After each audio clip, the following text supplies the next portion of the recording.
All right, folks, it's time again. All right, anyways. Oh, before we start, let's actually do one thing to talk about, which is, of course, DMX. What's really wrong? What's really wrong? Yeah, it's like you would figure that the one I should do is DMX.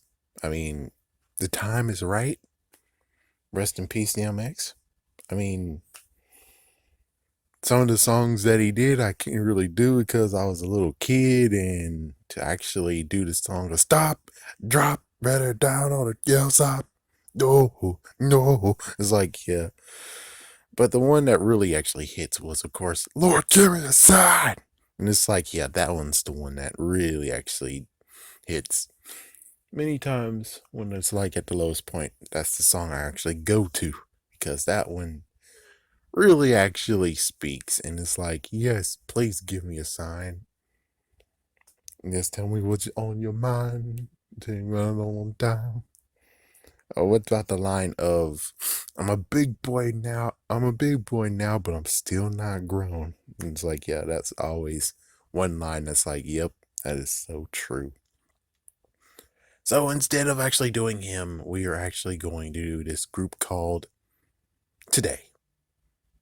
But still, you would figure like, yes, the time is right. He passed away like way too recent. It's like it makes sense that I should be doing and talk about that guy, the DMX man. It's like, yeah. So, anyways, yeah, let him rest in peace. Let's get on with it. Today we're talking about, and my gosh, this sounds so stupid because it's like today we're talking about a group called Today. It's like this is pretty kind of stupid. I mean, let's get on with it.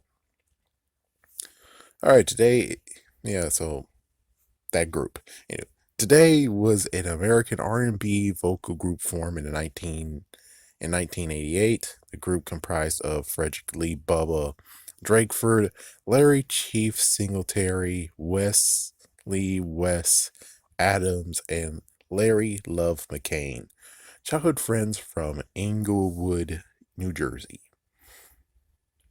Well, anyways, let's talk about their history, shall we?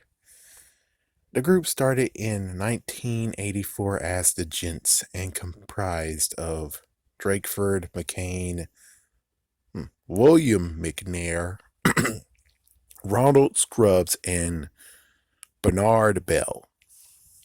During an anti-drug benefit, the group received a meeting with the producer Teddy Riley. Here we go again. Who renamed the group Today. Really, Teddy Riley?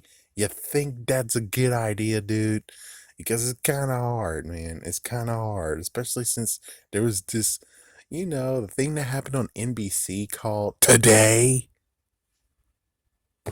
Anyways, and melded them together into the current lineup. Riley helped them receive a deal with MCA Records. Oh, good lord, here we go again. As the head of the MCA Records urban departments. I'm not saying his name. Busley moved into Motown. Oh, jeez, freaking. And he produced several acts with them, including Today, The Boys, and The Good Girls. While touring the country, the groups were successful. Motown promoted Today as the new Four Tops, and The Boys and The Good Girls were promoted as the new Jackson 5 and New Supremes, respectively. Can you guys cut it out with this crap? Oh, okay, let's keep going. Today released their self-titled debut album in 1988.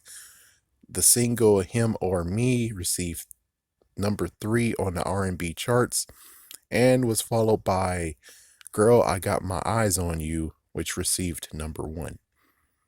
It was also their only song to chart in Britain and peaked at 94 on the UK single charts in early 1989. Yet the album's later singles did not do as well as their early showings, and they began to resent the way they were being produced and promoted. Yeah, that's what usually happens with Motown. It's like, can we stop this stupid story? It's like it seems like almost every single time, or and like every single like you do this with, then you do this with, because it seems to be it's the same story of being like never go to Motown. Motown won't actually do you that well. Motown is kind of messed the freak up. Riley did not help the group with their second album, The New Formula. Released in 1990, the album managed to chart three singles: Why You Get Funky on Me, which also featured in the movie House Party, received number 2 on the R&B charts. I Got a Feeling peaked at number 12 on Billboard's Hot R&B Hip Hop Songs chart, and I Want to Come Back Home peaked at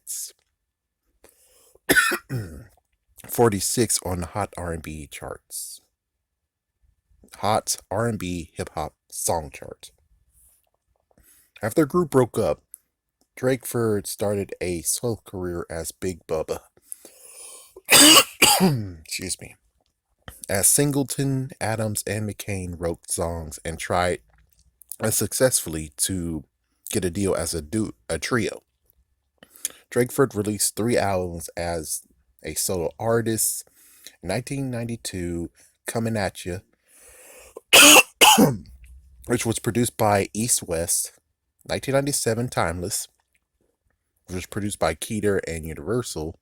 And 2000's Never Too Late from Flavor Unit. Yeah, that's crazy. The single Need Your Love, credited to Big Bubba featuring Queen Latifah and Heavy D, peaked at number 70 on the Billboard Hot 100 in 1997. In October 2004, I Got a Feeling appeared in a popular video game, Grand Theft Auto San Andreas. Okay, this is getting stupid too. He's like, dude, is the reason why I'm doing this, is it because you listen to San Andreas? Like, I wrote a song a long time ago, a real long time ago. It's like, is this what's really going on here? But anyways, playing on the radio station CSR 103.9. In 2010, it was announced that all 4 members reunited and were changing to the gospel music genre, and would work on a new album, and a new song called Orchestrate was released. Well, it says working on a new album and a new single, Orchestrate, was released. All right, here's just a little few things before I finish off. Let's talk about discography. So, studio albums in 1988 was, of course, Today, which I already talked about the whole thing of it. On US, it was 86. US R&B is 11. Motown. 1990, The New Formula. US, it was 132, and then US R&B was 19. Again, Motown. Singles. Excuse me. 1988, Him or Me charted on our US R&B at number 3. This is a new one. US Dance Club Songs chart at 21, and UK nothing. Girl Got My Eyes on You. US R&B number 1, like I said before. Dance charts, it was 29, and UK, it was at 94. Then we get to the second one. Wait, what? That's weird. 1989. Oh, it's just singles. Okay, so it was still in that Today album. Take It Off, it landed on US R&B at 34. You Stood Me Up, nothing. Take Your Time, nothing. And then we get to 1990 with Why You Get Funky on Me, number 2 on US R&B, and then nothing else. I Got the Feeling, 12 in US R&B, and I Want to Come Back Home, 46, just US R&B. All right, 1 minute. There's one more thing I have to talk about. In 2018, the group did an interview on Sway's Universe, and in the interview, they talked about Teddy Riley and working on their new album and talking about the New Jack Swing era, and are still a group. They are still a group today as of 2021. I really hope they changed their name. Anyways, there you go. But still, personally, it would have been a great idea to actually do DMX. Was it really wrong? And it's really messed up, though. It's really sad. He basically died because of an overdose, and the overdose caused a heart attack that got him to a coma. And then he died within a week. It's really sad. I mean, it's like he is not anyone's good. It's like, truth be told, it's like as a kid, you shouldn't have listened to him. You shouldn't have listened at all. But Lord Give Me a Sign, and then eventually, a few years after that, he decided to come clean and become a gospel singer. He sure did. He actually came clean and he became a gospel singer. Yeah, so at least the good news is that even though, yes, he died by drugs, at least the good news is that he did actually change his life around and gave it to Jesus. Truthfully, gave it to Jesus. So it's like, yeah. But hey, you can't backpedal. You can't say, oh, the next one will be DMX. No, you can't. Because this was the time. The time was right. But instead, it's like, this group. But still, it's like he will be missed. And I will believe one thing is that he'll forever be known as the guy who introduced the world to the Black Diamonds.